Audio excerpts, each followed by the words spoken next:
mga binibini at ginoo. Sa mga sandaling ito, ang timog na bahagi ng Ukraine ay muling nagbabago ang anyo sa gitna ng usok ng digmaan habang ang puwersa ng Kyiv ay patuloy na nagpapatatag ng kanilang tagumpay sa madugong labanan. 100 kilometro kwadrado ng teritoryo ang muling nabawi, isang mahalagang hakbang na nagpapakita ng hindi matitinag na determinasyon ng bansa sa kabila ng mahigit 4 na taon ng malawakang pagsalakay. Ngunit habang sumisikat ang araw sa Europa, isang mas madilim na anino ang bumabalot sa gitnang silangan dahil sa nagbabadyang pag-atake ng Estados Unidos laban sa Iran na nagtulak sa mga bansang tulad ng India na utusan ang kanilang mga mamamayan na lisanin ang naturang bansa sa lalong madaling panahon. Sa silangang Asya, isang hindi inaasahang kaganapan ang yumanig sa estratehikong pagsusuri ng mundo nang iangat ni Kim Jong-un ang kanyang 13 taong gulang na anak na babae sa isang mataas na posisyon sa pamumuno ng sandatahang nukleyar ng Hilagang Korea. Mula sa mga gumugulong na tangke sa kapatagan ng Kherson hanggang sa mga carrier strike group na naglalayag patungo sa Persian Gulf, ang balanse ng kapangyarihan sa mundo ay nasa isang mapanganib na sangandaan. Ang kasalukuyang momentum ng Ukraine sa katimugang harapan ay hindi lamang isang simpleng pag-abante ng mga kawal kundi isang masalimuot na operasyong militar na naglalayong basagin ang depensa ng Russia. Ayon sa pinakahuling ulat mula kay Alexander Sirski, ang punong commander ng sandatahang lakas ng bansa, ang kanilang hukbo ay matagumpay na nakabawi ng higit sa 400 kilometro kwadrado ng lupain at 8 mahahalagang pamayanan sa Alexandrica na nasa ilalim ng katimugang operasyon. Ang tagumpay na ito, na nagsimula noong huling bahagi ng Enero, ay bunga ng maayos na koordinasyon sa pagitan ng mga airborne units at iba pang sangay ng militar. Sa kabila ng mga ulat na ito, nananatiling seryoso at kritikal ang sitwasyon sa bawat metro ng lupang kanilang dinaraanan. Tuwirang nakatutok si Sirski sa mga operasyon sa Timog, kung saan personal niyang pinamumunuan ang mga estratehikong pagpupulong kasama ang mga commander sa harap ng digmaan upang tugunan ang mga suliraning lumilitaw sa gitna ng bakbakan.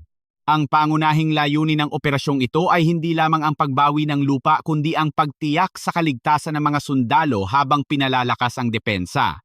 Binibigyang diin ng pamunuan ng Ukraine ang kahalagahan ng lohistika, lalo na ang tuloy-tuloy na supply ng mga dambuhalang kanyon at bala, gayon din ang mabilis na paglikas sa mga sugatang kawal mula sa panganib. Bagamat may mga nakakamit na resulta, hindi ikinakaila ng militar na ang presyur mula sa panig ng Russia ay patuloy na tumitindi. Gumagamit ang kalaban ng mga maliliit na grupo ng pagsalakay na sinasabayan ng malawakang paggamit ng mga drone at artilerya. Sa ilang bahagi ng labanan, nakikita rin ang pagpapakalat ng mga armored vehicle ng Russia upang subukang butasin ang linya ng depensa ng Ukraine. Gayunpaman, ang mga puwersa ng Kyiv ay nananatiling matatag, hindi lamang sa pagtatanggol, kundi sa pagsasagawa rin ng mga epektibong counter-attack na nagpapahina sa moral ng kalaban. Sa isang panayam, kinumpirma ni Pangulong Volodymyr Zelensky na ang kabuuang lawak ng napalayang teritoryo sa Timog ay umabot na sa 300 kilometro kwadrado sa ilalim ng mga huling operasyon. Gayunpaman, inamin din ng Pangulo na ang mga negosasyong pangkapayapaan sa pagitan ng tatlong panig ay hindi pa nagbubunga ng positibong resulta, lalo na sa usapin ng soberanya at teritoryo. Ang kawalan ng kasunduan sa diplomatikong hapag ay nangangahulugan lamang na ang Pasya ay mananatiling nakasalalay sa lakas ng armas sa loob ng mga susunod na buwan. Ang bawat tagumpay sa Timog ay nagsisilbing mahalagang alas ng Ukraine sa anumang hinaharap na pag-uusap. Ngunit ang halaga ng bawat kilometro ay binabayaran ng dugo at sakripisyo ng libu-libong sundalo. Habang ang atensyon ng mundo ay nakatuon sa kapatagan ng Ukraine, isang bagong krisis ang mabilis na namumuo sa Persian Gulf. Ang pamahalaan ng India ay naglabas ng isang apurahang babala sa 10,000 mamamayan nito na naninirahan sa Iran na lisanin ang bansa gamit ang anumang magagamit na transportasyon, kabilang ang mga komersyal na flight. Ang hakbang na ito ay nagmula sa lumalalang takot na ang Estados Unidos ay malapit nang maglunsad ng isang malakihang operasyong militar laban sa Tehran. Ang embahada ng India sa Tehran ay nagpayo sa kanilang mga mamamayan na maging mapagmatyag, iwasan ang mga protesta at manatiling konektado sa mga awtoridad para sa mga pinakahuling balita. Ang babalang ito ay dumating sa isang napakasensitibong oras bago ang nakatakdang pagbisita ni punong ministro Narendra Modi sa Israel na kilalang mahigpit na katunggali ng Iran sa rehiyon. Ang Israel sa pamamagitan ni Prime Minister Benjamin Netanyahu ay nagpahayag na ang pakikipagtulungan sa India ay susi sa pagbuo ng isang bagong alyansa laban sa mga radikal na banta sa gitnang silangan. Habang pinalalawak ng India ang kooperasyon nito sa Israel sa larangan ng teknolohiya, agrikultura at seguridad, sinisikap din nitong panatilihin ang ugnayan sa mga bansa sa Gulpo at sa Iran mismo, partikular na sa operasyon ng estratehikong daungan ng Chabahar. Ngunit ang diplomatikong pagbabalanse na ito ay tila nalalagay sa panganib dahil sa napakalaking presensya ng militar ng Estados Unidos sa rehiyon. Kasalukuyang may 2 carrier strike group ang Amerika na nakadeploy malapit sa Iran, binubuo ng hindi bababa sa 15 barkong pandigma at mahigit 60 modernong jet fighter, kasama ang mga refueling aircraft at iba pang suportang panghimpapawid. Ang antas na ito ng lakas militar ay hindi pa nakikita sa gitnang silangan sa loob ng nakalipas na 2 dekada. Sa Washington, may mga ulat na seryosong pinag-iisipan ni Donald Trump ang opsyon ng direktang pag-atake sa Iran. Bagamat may mga signal ng kahandaan sa negosasyon mula sa magkabilang panig, ang banta ng isang limitadong operasyong militar ay nananatiling mataas. Ayon sa mga ulat mula sa mga dating opisyal ng Central Intelligence Agency, ang Estados Unidos ay maaaring maglunsad ng mga airstrike sa loob ng susunod na 24 hanggang 48 oras. Ang plano ay tila nakatuon sa isang paunang pagsalakay na susundan ng mas malawak na kampanyang militar sa loob ng mga darating na buwan upang pilitin ang Iran na tanggapin ang mga kondisyon ng Washington. Ang mga posibleng target ay kinabibilangan ng mga headquarters ng Islamic Revolutionary Guard Corps, mga pasilidad na nuklear at mga base ng ballistic missile. May mga impormasyon din na ang kataas-taasang pinuno ng Iran na si Ali Khamenei ay lumipat na sa isang matibay na buongke sa loob ng Tehran upang protektahan ang kanyang sarili mula sa isang posibleng decapitation strike. Ang tensyong ito ay lalo pang pinalalakas ng pagdating ng USS Abraham Lincoln at ang paglipat ng USS Gerald R. Ford patungo sa silangang bahagi ng Mediterranean upang maging malapit sa Israel. Habang ang lahat ng ito ay nangyayari, may mga nakatakdang pag-uusap pa rin sa Geneva sa pagitan ng mga kinatawan ng dalawang bansa. Ang Foreign Minister ng Iran na si Abbas Araghchi ay nagpahayag na posible pa ring makamit ang isang kasunduan na mas mabuti kaysa sa nukleyar na deal noong 2015, ngunit iginiit niya ang karapatan ng Iran na gumamit ng enerhiyang nukleyar para sa mapayapang layunin. Gayunpaman, ang banta ng digmaan ay tila mas matimbang kaysa sa mga salita ng diplomasya sa mga sandaling ito. Nagbabala rin si General Duncan, ang chairman ng Joint Chiefs of Staff ng Estados Unidos, sa panganib ng isang matagalang labanan sa Iran. Ayon sa mga internal na ulat, ang panganib sa Iran ay higit na mataas kumpara sa mga nakaraang operasyon ng Amerika sa Venezuela. Ang isang pagsalakay ay maaaring magdulot ng malaking bilang ng kaswalti sa panig ng mga Amerikano at magpaliyab sa buong rehiyon.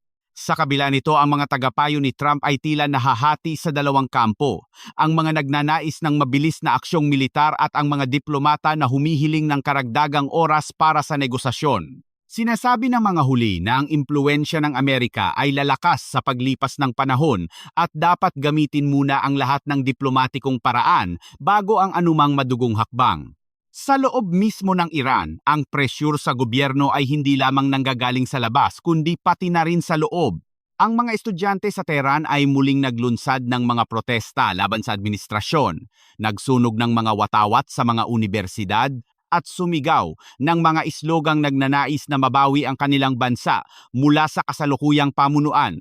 Ang mga bidyong kumakalat sa internet ay nagpapakita ng kaguluhan sa mga pangunahing institusyon ng edukasyon sa kabisera, isang palatandaan ng lumalalim na lamat sa lipunan ng Iran habang nahaharap sila sa banta ng dayuhang pagsalakay.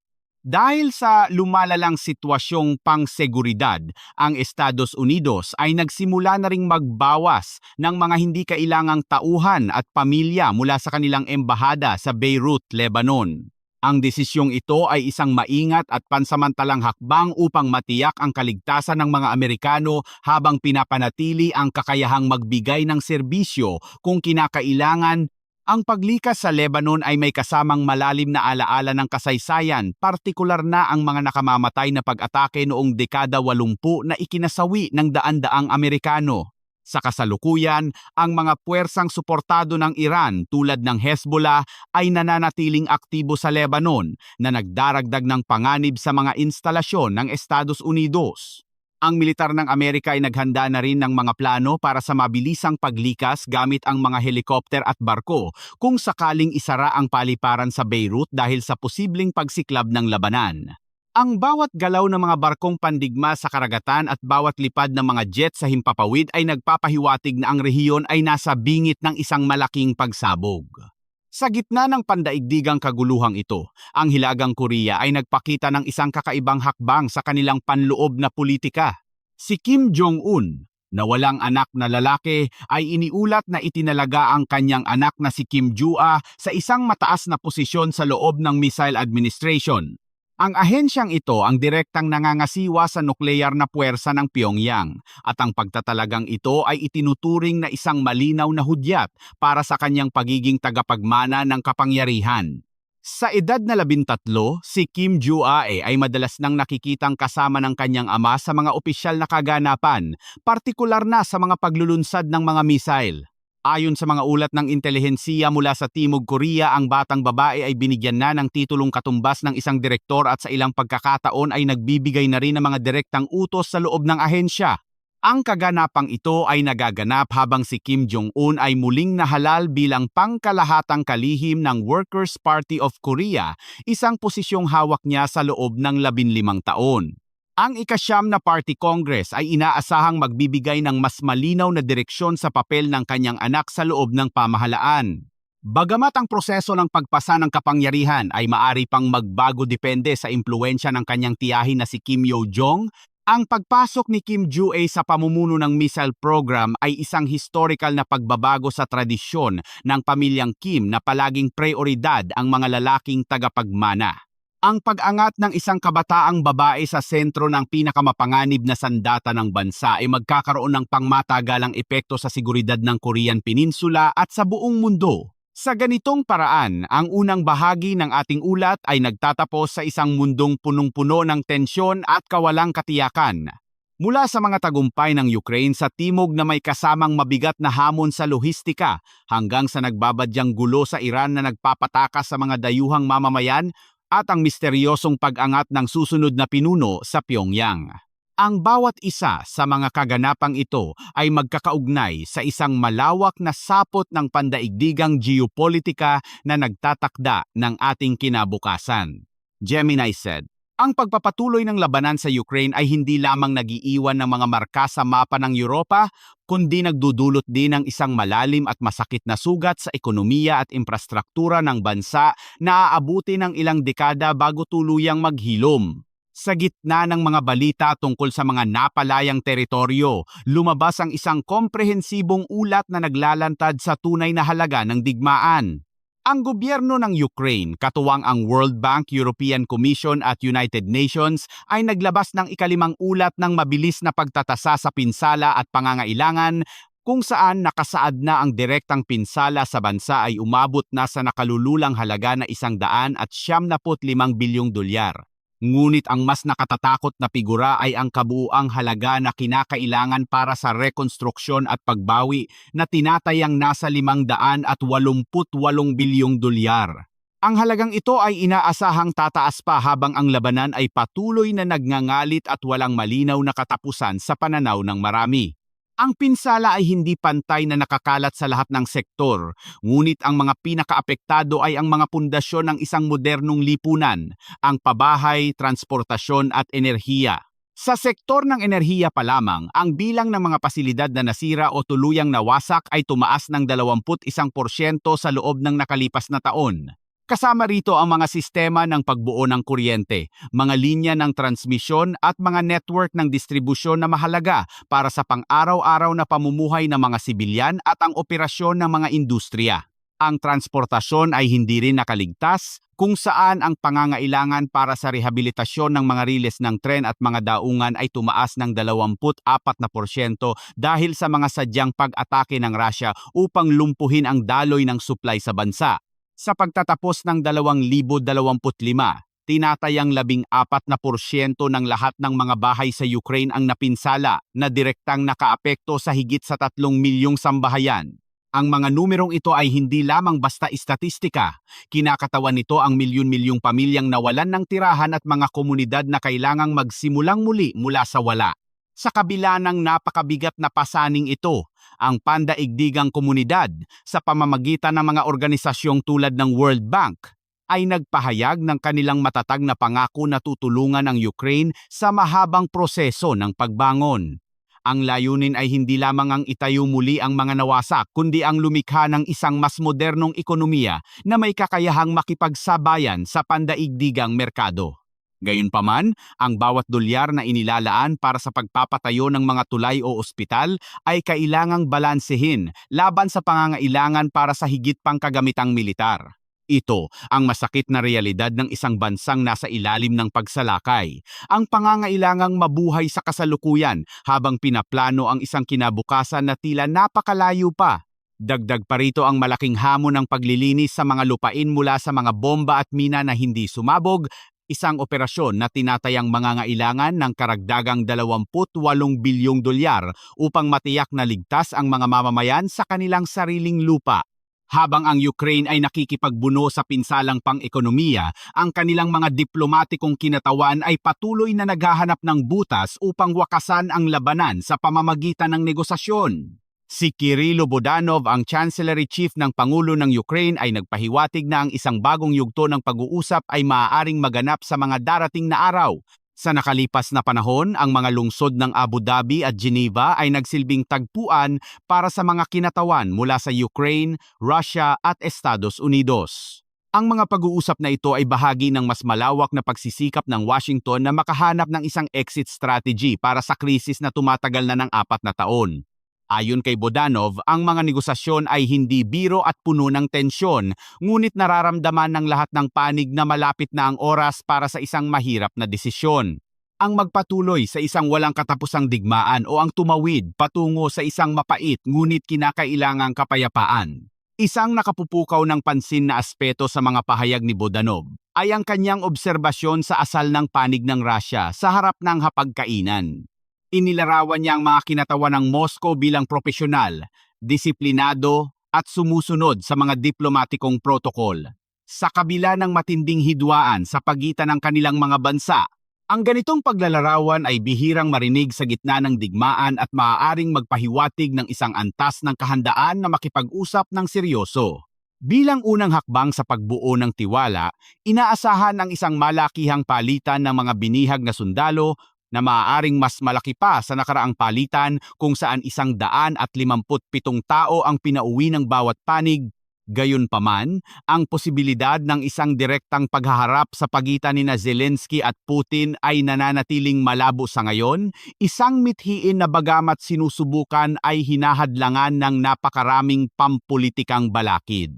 Sa kabilang dako ng mundo, partikular sa Syria, nasasaksihan ang isang biglaan at estratehikong pagbabago sa patakarang panlabas ng Estados Unidos. Ang hukbo ng Amerika ay nagsimula ng umatras mula sa mga base militar nito sa Qasr Antran at Sadadi sa hilagang silangang bahagi ng bansa. Ang mga bidyong nakunan ng mga mamamahayag ay nagpapakita ng mahahabang linya ng mga truck na may kargang mga armored vehicle at mga kagamitang militar na patungo sa hangganan ng Iraq. Ang pag-atras na ito ay isang makasaysayang sandali sapagkat ito ang naghuhudyat ng pagtatapos ng mahabang panahon ng direktang pakikialam ng Amerika sa loob ng Syria. Sa loob ng maraming taon, ang mga sundalong Amerikano ay naging katuwang ng Syrian Democratic Forces o SDF na binubuo pangunahin ng mga mandirigmang Kurd sa paglaban sa banta ng grupong Islamic State. Ang desisyong ito ay hindi lamang isang simpleng paglipat ng mga tropa, kundi isang tugon sa nagbagong anyo ng politika sa rehiyon pagkatapos ng pagbagsak ng rehimen ni Bashar al-Assad noong Disyembre ng 2024. Ang bagong pamahalaan sa Damascus sa ilalim ng pamumuno ni Ahmed Ansara ay mabilis na nakipag-ugnayan sa Washington upang baguhin ang kanilang relasyon. Pagkatapos ng isang makasaysayang pagbisita ni Ansara sa Estados Unidos noong Nobyembre ng 2025, pumayag ang bagong gobyerno ng Syria na sumapi sa pandaigdigang koalisyon laban sa terorismo. Dahil dito, idineklara ng Washington na hindi na kailangan ang direktang presensya ng kanilang militar sa mga base sa Syria.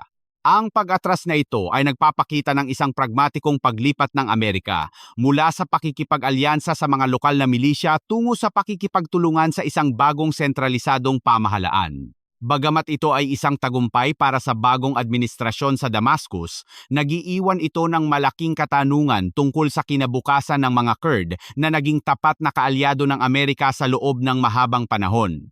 Habang ang mga bansang ito ay nag-aayos ng kanilang mga diplomatikong gusot, ang Mexico naman ay nalulunod sa isang panibagong alon ng karahasan na nagmumula sa mga organisadong sindikato ng droga. Ang pagkamatay ni Nemesio Oseguera, na mas kilala bilang El Mencho at ang lider ng Jalisco New Generation Cartel o CJNG, ay nagmitya ng isang madugong gulo. Si El Mencho ay napatay sa isang operasyon ng mga espesyal na unit ng militar sa estado ng Jalisco, ngunit ang kanyang kamatayan ay hindi nagdala ng kapayapaan. Sa halip, naglunsad ang kanyang mga tauhan ng isang malawakang serye ng pag-atake bilang paghihiganti. Hindi bababa sa 25 miyembro ng National Guard ng Mexico ang napatay sa loob ng maikling panahon, habang ang mga taysong ng kartel ay hinarangan ang mga pangunahing kalsada sa pamamagitan ng pagsunog ng mga sasakyan. Ang sitwasyon sa Jalisco at mga kalapit na estado tulad ng Michoacan ay tila naging isang tunay na war zone. Ang mga paaralan ay napilitang magsara at ang mga mamamayan ay inutusang manatili sa loob ng kanilang mga tahanan, habang ang militar at ang kartel ay naglalaban sa mga lansangan. Si Pangulong Claudia Sheinbaum ay nanawagan para sa kalmado, ngunit ang lawak ng pinsala ay mahirap itago. Higit sa 250 illegal na checkpoints na itinayo ng mga kartel ang kailangang lansagin ng mga otoridad sa loob ng 20 estado. Ang White House ay kumumpirma na ang Estados Unidos ay nagbigay ng mahalagang impormasyon para sa operasyong nakapatay kay Oseguera, isang taong may patong sa ulo na 15 milyong dolyar. Inaasahan ng Mexico na ang pagkawala ni El Mencho ay magpapahina sa CJNG, ngunit ang kasaysayan ng mga kartel ay nagtuturo na ang pagkamatay ng isang lider ay madalas na nagreresulta sa mas matinding labanan para sa kapangyarihan sa loob ng organisasyon. Sa pagtatapos ng ikalawang bahaging ito, makikita natin ang isang pattern ng pandaigdigang pagbabago. Ang Ukraine ay naharap sa isang napakabigat na hamon sa muling pagtatayo ng kanilang bansa habang sinusubukan ang mga bagong diplomatikong paraan. Ang Estados Unidos naman ay muling sinusuri ang kanilang papel sa Syria na inuuna ang pakikipag-ugnayan sa mga bagong pamahalaan kaysa sa mga dating kaalyadong milisya. At sa Latin America, ang laban sa droga ay nananatiling isang madugong siklo na walang katapusan. Ang lahat ng mga kaganapang ito ay nagpapakita na ang seguridad ng bawat bansa ay nakabuhol sa mga desisyong ginagawa, hindi lamang sa larangan ng digmaan, kundi pati na rin sa loob ng mga opisina ng mga makapangyarihang pinuno. Ang ikatlo at huling bahagi ng ating ulat ay magtutuon sa mga pangmatagalang epekto ng mga kaganapang ito sa pandaigdigang seguridad at ang mga posibleng senaryo na ating kakaharapin sa mga darating na taon. Gemini said, sa pagpasok natin sa huling yugto ng pagsusuring ito, kailangang tingnan ang kabuuan ng mga kaganapang ito hindi bilang mga hiwa-hiwalay na insidente, kundi bilang mga bahagi ng isang mabilis na nagbabagong kaayusang pandaigdig. Ang taong 2026 ay nagsisilbing isang mahalagang panahon kung saan ang mga lumang alyansa ay sinusubok at ang mga bagong estratehiya ay inilalatag sa gitna ng matinding kawalang katiyakan.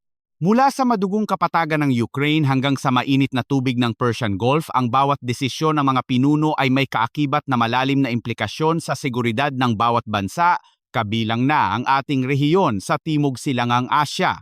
Ang sitwasyon sa Ukraine ay nagpapakita ng isang klasikal na halimbawa ng isang war of attrition o digmaan ng pagubos, kung saan ang tagumpay ay hindi lamang sinusukat sa lawak ng lupang nabawi, kundi sa kakayahan ng isang bansa na panatilihin ang kanilang ekonomiya at moral sa gitna ng malawakang pagkawasak.